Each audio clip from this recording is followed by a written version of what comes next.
Elite Wrestling Dynamite dans la nuit du mercredi 29 septembre au jeudi 30 septembre. Pour ce show en direct de Rochester, ville natale du regretté Brody Lee, ce show tribute a-t-il vu les débuts de Wyndham Rotunda aka Bray Wyatt comme beaucoup le pressentaient? La réponse est non. Même si certains Dirt Sheets s'accordaient à croire que Bray Wyatt n'était pas soumis à cette clause de 90 jours ou pouvait potentiellement la raccourcir pour apparaître ailleurs, d'autres médias comme Fightful ou Wrestling Observer n'ont absolument reçu aucun écho de tout cela et rappellent que Bray Wyatt sera libre de tout engagement vis-à-vis de WWE à partir du 28 octobre, là où sa clause prendra fin. Ce qui était assez intéressant ces derniers jours, c'est d'apprendre auprès de plusieurs médias catchesses que Bray Wyatt ne serait pas en vue de signer un contrat chez All Elite Wrestling et qu'aujourd'hui les rumeurs, les dirt sheets l'enverraient plutôt du côté de Impact Wrestling où il pourrait rejoindre le très attendu Adam Titan Cheer, que vous connaissez bien entendu sous le nom de Braun Strowman, pour reformer une nouvelle version de la Wyatt Family. Est-ce que All Elite Wrestling aurait raison de se passer des services de Bray Wyatt et de le laisser filer à la concurrence, une concurrence amie certes, sachant que Tony Khan a déjà énormément de stars avec qui composer ses scénarios entre CM Punk, Bryan Danielson, Kenny Omega, Adam Cole, et le retour aussi très anticipé d'un certain Adam Page pour qui la route en tout cas vers le succès, vers la gloire a été toute tracée au courant des années 2020 et 2021. Je vous laisse évidemment en débattre dans les commentaires, mais on est venu pour quoi? On est venu pour parler d'All Elite Wrestling Dynamite. Alors on est parti pour le recap, et un recap sur lequel il y aura pas mal de choses à dire. Ouh! Le show débute avec l'entrée de CM Punk présent à la table des commentateurs comme il y a 2 semaines, qui va faire voilà le petit tour de stade pour aller taper dans les mains et mettre déjà un peu de bonne ambiance. Les gens auront entendu Cult of Personality à la télé et encore une fois CM Punk a fait un super travail tout au long de la soirée à cette même table des commentateurs. Ça s'arrêtera là parce qu'il n'aura aucune interaction physique avec qui que ce soit et il ne va pas lancer de programme avec MJF. Il y aura un programme qui sera lancé pour MJF un peu plus tard et on va en reparler. Premier match de la soirée qui était annoncé, Adam Cole, bébé, sous une ovation encore une fois incroyable, le mec est accueilli en héros, alors que c'est un top heel, tu vois, de la compagnie, mais non, Adam Cole très très bien reçu, énorme énergie, grosse pop, fait face au projet de Jungle Boy, une des affiches qu'on a attendu dès lors que Adam Cole a signé dans la compagnie, même pas un mois plus tard, ça y est, et c'était peut-être pas le match le plus excitant que ces deux catcheurs pouvaient nous donner, parce qu'on a eu une première partie qui était très très construite autour de headlock porté à répétition de la part de Adam Cole, de ce même Jungle Boy qui a essayé de résister du mieux possible à toute la technique et justement l'expérience de son adversaire. C'est devenu un peu plus spectaculaire sur la deuxième partie du combat où Jungle Boy a réussi à porter notamment un Hurricane Rana vers l'extérieur du ring sur son adversaire et ça c'était particulièrement joli. Il va parfaitement résister également à un enchaînement qui va conduire Adam Cole à porter le Panama Sunrise pour un compte de 2 et la réaction de Cole était totalement télévisuelle. Et on va finir le match avec une petite crasse, un coup bas porté par Adam Cole sur Jungle Boy dans le dos de l'arbitre pour remporter la victoire avec le last shot 1, 2, 3, victoire d'Adam Cole qui laisse présager à une revanche, non pas tout de suite mais peut-être dans les mois, peut-être même les années à venir, il y a peut-être le début de quelque chose. Je suis sûr que les deux catcheurs, s'ils se raffrontaient avec encore un peu plus de bouteilles, nous offriraient un combat bien plus satisfaisant que celui-ci. C'était quand même très bien, ça a mis une superbe ambiance, ça a parfaitement lancé le show et c'est là aussi une des forces d'All Elite Wrestling, à savoir bien débuter ses programmes avec toujours un combat très qualitatif et pas forcément avec une promo in-ring. Mais justement, promo in-ring, on va en parler et mon premier point de désaccord avec All Elite Wrestling Dynamite, c'est tout de suite. Puisque Adam Cole, après cette victoire, va être félicité par tout le clan de l'élite. On a les Good Brothers, on a Michael Nakazawa, Brandon Cutler, les Young Bucks avec un Nick Jackson qui... On s'est pas permis ça. Oh non, mais une chemise avec des chats et des tacos? Mais non, mais c'est interdit ça, des chats et des tacos. Non mais qui porterait ça? Et Kenny Omega qui vient non accompagné par Don Callis, mais qui va être le point central de la promo qui va suivre. Tout d'abord, on va un peu s'amuser. Karl Anderson va être le premier à prendre le micro. Il va dire que pour faire partie de l'élite, il faut être les champions Impact, il faut être la plus grande équipe de tous les temps en citant les Young Bucks. Il va falloir être la meilleure promo du business. Et là, il file le micro à Nakazawa qui veut parler. Les gens chantent CM Punk, il va dire non, j'ai rien à vous dire. Et hop, il rend le micro. Et c'est Kenny Omega finalement qui va prendre la parole, qui va avoir, je pense, la partie du discours la plus sensée, à savoir, oui, depuis une semaine, je reçois plein de messages, des messages privés, des textos, voilà, pour me dire, ton combat de la semaine dernière était peut-être l'un des plus beaux matchs que j'ai vu de ma vie. Il va s'adresser, bien entendu, à Bryan Danielson, qui réclame son rematch, mais qui l'aura certainement pas, puisqu'il y a le système des rankings, vous savez comment ça marche, en lui disant qu'il n'a pas été capable de terminer le travail. Et la musique de Bryan Danielson va retentir à l'accueil de la part du public, mais c'est là où le bas blesse. c'est là où je commence un petit peu à être gêné sur la suite et notamment la tournure du programme, parce que jusqu'à présent, on a surtout eu le droit à des face-off, tu vois, un peu impressionnants, avec juste une promo qui était très simpliste, où Bryan Danielson a juste provoqué Kenny Omega à l'affronter, et s'il le faisait pas, ça voulait dire qu'il avait pas de couilles. Mais mis à part l'affiche qui est très très belle et qui nous a donné déjà un avant-goût et un premier combat totalement fantastique, dans le texte, il y avait peut-être possibilité de faire mieux. Et là, Bryan Danielson, au niveau de son discours, ça va être juste de s'appuyer sur le mouvement populaire des Yes Chants qui démarre à la moindre opportunité. Il va réclamer un match retour contre Kenny Omega, bien entendu, tout le monde va chanter Yes. Omega va justement dire non, et Bryan Danielson, il va juste se contenter de lancer un chant Kenny, no balls, Kenny, t'as pas de couilles, Kenny, tu te dégonfles, qu'est-ce qui se passe? Et je suis un peu déçu parce que on retombe peut-être dans ce défaut que je vais peut-être commencer à trouver à All Elite Wrestling, parce que il se vante, et notamment Bryan Danielson en interview a beaucoup dit, voilà, quand j'arrive, tu vois, pour faire une promo, je demande à Tony Khan, grosso modo, c'est quoi le script? Et Tony Khan lui dit, bah, il n'y a pas de script, allez-y, faites ce que vous voulez. Ça peut être bien par moment, parce qu'on sait que les catcheurs vont travailler leurs promos, vont être d'accord pour s'argumenter sur tel ou tel point, et les font peut-être valider après, ça j'en sais rien, je sais pas comment ça marche, et on en reparlera au moment où j'aborderai le sujet MJF Darby Allin, mais là, ça semblait un peu vide, ça semblait un peu facile, vraiment sur l'impro, et pas forcément très excitant, et puis c'était long. Ce qu'on retiendra en revanche, c'est que Bryan Danielson va défier n'importe quel membre de l'élite à l'affronter dans un combat à Rampage vendredi, et Omega lui dit, bah, pourquoi on fait pas le combat maintenant? Voilà, c'est toi qui as peur de venir nous affronter maintenant. Et en réalité, ouais, pourquoi on fait pas le combat maintenant? Et Danielson, qui est en position de sous-nombre, va appeler évidemment tous ses copains du Jungle, Jurassic Express, etc. Christian Cage, Kazarian qui vont venir, ils vont faire fuir l'élite du ring, il va y avoir voilà une confrontation à distance, et ça s'arrêtera là. Alors oui, le catch va être bon, mais la promo avant... Avant le prochain combat, on retrouve brièvement les Lucha Brothers. En interview, ils ont les championnats par équipe de l'Elite Wrestling, mais également de AAA, qu'ils ont récupéré au dernier Triple Mania. Ils vont être très rapidement interrompus par Andrade El Idolo, qui a des vues sur ce championnat, mais il n'a pas de partenaire, peut-être un partenaire mystère, Tetsuya Naito, et on découvrira bien entendu où ça nous mènera par la suite. On voit Andrade toujours en une demi-seconde et toujours pas catché suffisamment, à mon sens, et c'est dommage. Prochain combat, et là il y a pas mal de choses à en dire, et évidemment surtout sur ce qui va se passer dans l'après-match. Cody Rhodes. En Amérique, à moi.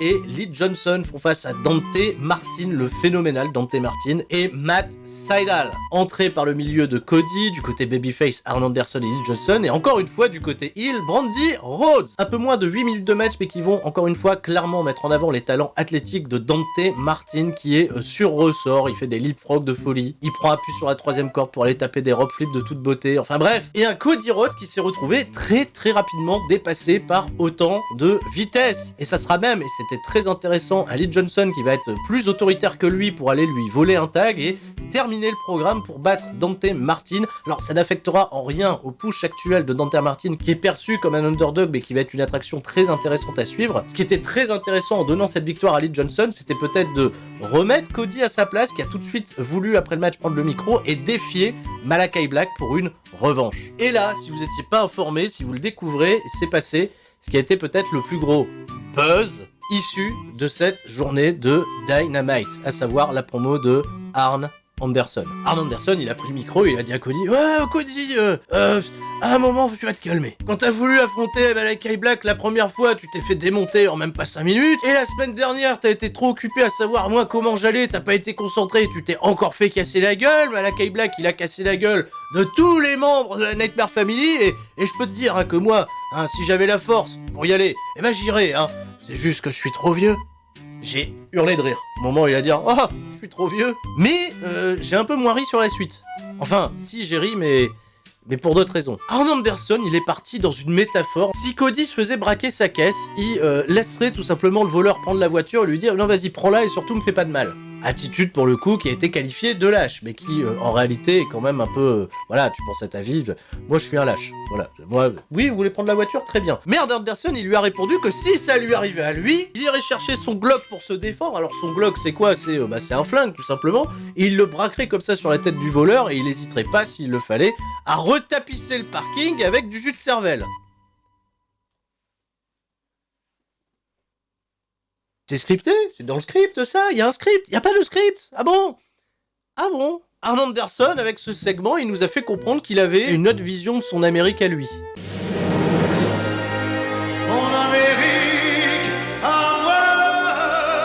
Arn Anderson, bon, il y a eu du buzz, hein. Il y a eu du buzz de ouf. Alors, bien entendu, il y a la polémique, oui, faire la promotion d'armes à feu dans un show télé, etc. Qu'est-ce qui se passe la semaine prochaine? C'est Cody's Got a Gun, hein, tu vois, en réponse à Brian Pillman Got a Gun. Arn Anderson, tu prends Arn, t'inverses les lettres, ça fait NRA, est-ce qu'il faut y voir un lien? Le mec a tout de suite fait un t-shirt, voilà, avec Arn, mais à la place du R, il a mis un pistolet, qui est pas vendu, en revanche, c'est pas vendu par All Elite Wrestling, c'est Arn Anderson qui en fait la promotion, et je sais pas trop quoi en penser, si vous voulez. Parce que All Elite Wrestling a fait encore il y a quelques mois une collecte, tu vois, très importante pour les victimes d'armes à feu, pour que derrière, donc c'est où Arn Anderson qui est censé camper en plus de ça, Babyface nous dit je vais repeindre le parking là avec du jus de cervelle, j'ai fait ah bon, ok. C'était improbable. Et j'ai oublié d'en parler, la promo s'est terminée avec Arn Anderson qui laisse tomber Cody, il dit vas-y dégage, retourne faire tes trucs, t'es un loser, et il va prendre Lee Johnson avec lui, et je sais pas où ça va nous mener. Mais, quoi qu'il en soit, j'étais pas prêt. En à peine 4 minutes, Jon Moxley, Eddie Kingston, Darby Allin accompagnés de Sting font leur arrivée dans le public et vont battre l'équipe Bear Country accompagnée de Anthony Green qui était anciennement Auguste Grey chez NXT, voilà, qui a été un peu le guignol de service, hein, notamment sur le spot où il a tenté un crossbody sur Moxley et Kingston, c'était rigolo. Mention spéciale cela dit à Sting, qui lors de son entrée a pas réussi à passer au-dessus des barrières, il se dit bon, de la merde, je suis Sting, je la pousse, je me fais pas chier. RAS, voilà, c'était juste pour que les gens aient l'entrée des babyface, toujours un petit peu badass, mais c'était du fanservice, ni plus ni moins. On a eu un vidéoclip avec des promos enregistrés de Britt Baker et de Ruby Soho, et visiblement Ruby Soho, on n'a pas terminé avec sa course pour le titre, même si Britt Baker l'a qualifié de Ruby Soho, Ruby Nono, hein, t'auras pas de seconde chance, c'était un peu drôle. Puis on retrouve tout le clan de Matt Hardy, la Hardy Family Office, dans le ring avec Matt Hardy qui fait une promo en rappelant aux gens qu'il y a un an, il était censé faire ses débuts ici même à Rochester, mais bon, vous connaissez la suite, vous savez ce qui s'est passé, la pandémie, etc. Et Hardy va bien entendu insulter la ville en disant j'aurais jamais fait mes débuts dans un endroit aussi pourri, les gens de Rochester sont des nazes, alors surtout quand t'es dans la ville natale de Brody Lee, ça fait bel effet,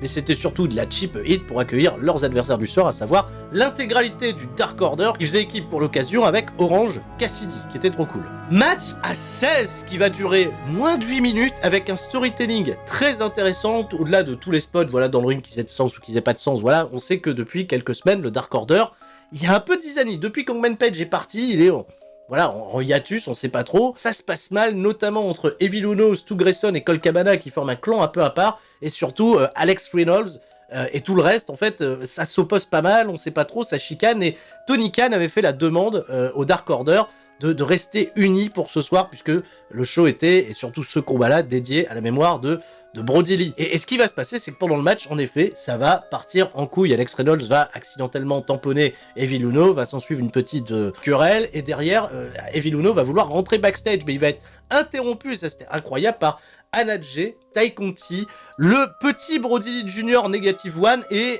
Amanda Huber, la veuve de Brody Lee, qui va leur demander arrêtez vos conneries, là, retournez, là, c'est en la mémoire de Brody, vous allez cesser de faire vos conneries. Et une fois qu'elle a réussi à remettre tout le monde sur le même rail, le Dark Order, ils ont enchaîné, ils ont massacré tous les adversaires, et ils ont remporté la victoire, un super John Silver notamment sur la fin, sur les séquences de fin, et tout le monde s'est fait un câlin. Et c'était assez émouvant avec le petit Brody, voilà, sur les épaules des membres du Dark Order qui faisait face à la foule avec tous les thank you Brody, le dessin de son père et tout.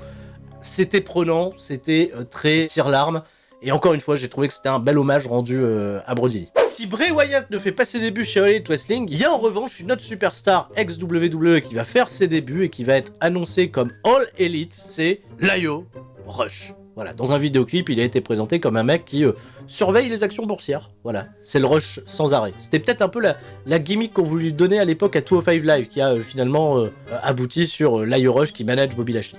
On va voir également une promo enregistrée de FTR qui sont prêts à se remettre en selle après leur défaite contre Sting et Darby Allin pour prouver qu'ils sont la meilleure équipe du moment. Et parlons d'équipe qui veut se prouver également être la meilleure. On va voir Dan Lambert dans le ring en compagnie de Scorpio Sky et Ethan Page, et ça s'est passé à Rampage. Il faut savoir que Jorge Masvidal a porté un incroyable coup de genou à Chris Jericho, qui l'a mis out peut-être pour les semaines, voire même les mois à venir. Alors en effet, Dan Lambert va comme d'habitude beaucoup énerver le public, se vanter de la grosse victoire des Men of the Year, il va encore une fois, voilà, trash talker All Elite Wrestling pour la direction prend la compagnie, et on va voir 2 super promos, et de Scorpio Sky et d'Ethan Page, pour se mettre en valeur, pour se mettre en avant. Je trouve que d'ailleurs, Ethan Page a une incroyable delivery, qu'il est très naturellement charismatique, et je suis très curieux de voir l'évolution de cette équipe, parce que s'il faut amener des nouveaux challengers, tu vois, construits très très forts pour les Lucha Brothers à l'avenir, ça fait partie des équipes que je serais très curieux de voir évoluer. Et donner plus de combats d'ailleurs à des mecs comme Ethan Page et Scorpio Sky qui viennent de se trouver un truc, et Dan Lambert va peut-être en faire des merveilles. On n'avait peut-être pas beaucoup d'espoir en cette équipe quand elle s'est formée, mais avec voilà, Dan Lambert, tout le clan des Free Fighters, etc. Il peut se passer quelque chose d'assez cool autour de ça. Je suis de plus en plus curieux. Parlons désormais de la division féminine, avec Hikaru Shida qui défie Serena Deeb pour un combat la semaine prochaine. Ça risque d'être plutôt cool et bien exécuté. On va avoir un chouette match de catch, à n'en point douter. Et on va enchaîner avec un match de catch par équipe un peu moins fun dans la division féminine, où The Bunny et Penelope Ford vont perdre contre Anna Jay et Tai Conti. Le match était pas forcément exceptionnel. Grosse victoire pour les Babyface et célébration avec encore une fois le jeune Brody Lee, comme elles sont toutes rattachées, Dark Order, etc. Pas mal d'émotions. Voilà, on retiendra peut-être plus l'après-match que le match en lui-même. Et pour finir avec la division féminine, gros triple menace annoncé pour AEW Rampage, avec d'un côté Jet Cargill, Thunder Rosa et Nyla Rose.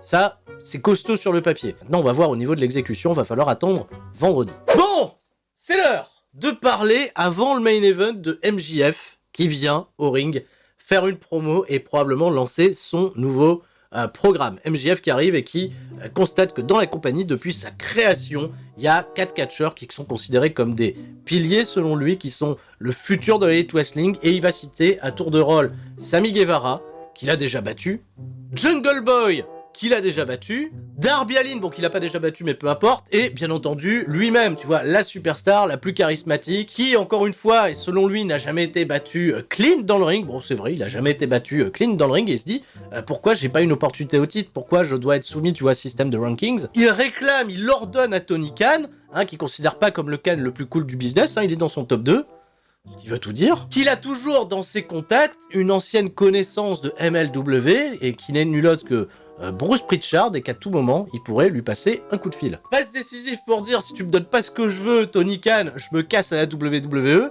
J'ai trouvé ça bien foutu, parce que ça a en effet provoqué une réaction un petit peu unique de la part du public. CM Punk au commentaire a été super en disant, mais putain, mais tout le monde a le téléphone de Bruce Pritchard, c'est facile, il le file à absolument tout le monde, donc peu importe. Et là, c'est Darby Allin, qui a entendu son nom un petit peu plus tôt, qui va se pointer, qui va venir confronter de face à face MJF en disant, si t'es aussi fort que tu le prétends, en effet, voilà, on s'est jamais battu, mais pourquoi moi j'étais champion et pas toi? Parce que oui, Darby Allin, lui, il a déjà obtenu un titre, et MJF, encore aucun au sein de la compagnie. Et MJF, on le sait, il aime bien avoir des grosses victoires mentales sur ses futurs adversaires, parce que là, l'affiche commence à se dresser, commence à se dessiner. Il va commencer à relater un événement du passé de Darby Allin, qui nous avait déjà été mis en lumière au début du catcheur, à savoir le décès tragique de son oncle qui était alcoolisé, où Darby Allin était dans la voiture, il y a eu un accident de voiture, et son oncle est décédé. Bon, c'est pas toujours un truc super simple, mais ce qui va être assez choquant, plutôt cru, c'est qu'à la fin de ce segment, MJF va dire à Darby Allin que ce soir-là, c'est pas la bonne personne qui est décédée. Dans le genre de trucs qui piquent, dans le genre de trucs qui sont un petit peu bâtards et pas simples à entendre, en effet, celle-là, elle est pas cool. Et j'ai entendu pas mal de réflexions, notamment celle où, ouais, mais si les deux catcheurs sont d'accord pour qu'on parle de ça, tu vois, librement, afin de construire le programme, ah ouais, mais ça me fait penser aussi à WWE, tu vois, qui exploite, parce qu'il en avait donné son accord à Jerry Lawler, le fait qu'il avait eu une attaque cardiaque, que sa maman était décédée, pour pouvoir monter des programmes, des promos avec The Miz, etc. Et je sais pas si on a besoin d'avoir ça, en fait, pour avoir de la hit naturelle. Alors, qu'est-ce qui se passe, tu ris, t'es choqué par MJF? Tu découvres qui est le bonhomme. Moi, personnellement, ça va, je trouve que c'est en effet un peu bâtard, mais justement, j'aime bien quand MJF est aussi beaucoup plus subtil et pas aussi cash. Notamment quand tu compares avec ce qu'il vient de dire juste avant avec Bruce Pritchard. Et bon, il y a ça aussi, Darby Allin, même s'il a été cool, tu vois, à la fin du segment, en disant t'arriveras pas à me briser mentalement, et de ce fait, MJF, ça le fait chier, il préfère se barrer, et le segment se termine là. Bon, Darby Allin, je suis désolé, mais il avait je sais pas, une espèce de petit papier dans les cheveux. Voilà, je voyais que ça. C'est genre, il y a eu un confetti qui a volé, je sais même pas quand ça arrivait, mais il avait ça dans les cheveux, et je me suis dit, merde, il a l'air con. Pendant tout le segment. Un segment où il devait pas avoir l'air con. Bon, je suis assez curieux d'avoir vos retours, en tout cas, sur ce segment. Est-il choquant ou non? Entre ça et le flingue là de Arn Anderson, j'ai fait ok, là on marche vraiment sur une corde raide là. Ouf. Alors que tous les programmes là voilà s'affichent sur l'écran sur ce qui va se passer à Rampage ce vendredi et la grosse carte de Dynamite attendue pour leur show anniversaire, on est parti pour le main event championnat TNT avec Miro qui défend son titre contre Sammy Guevara.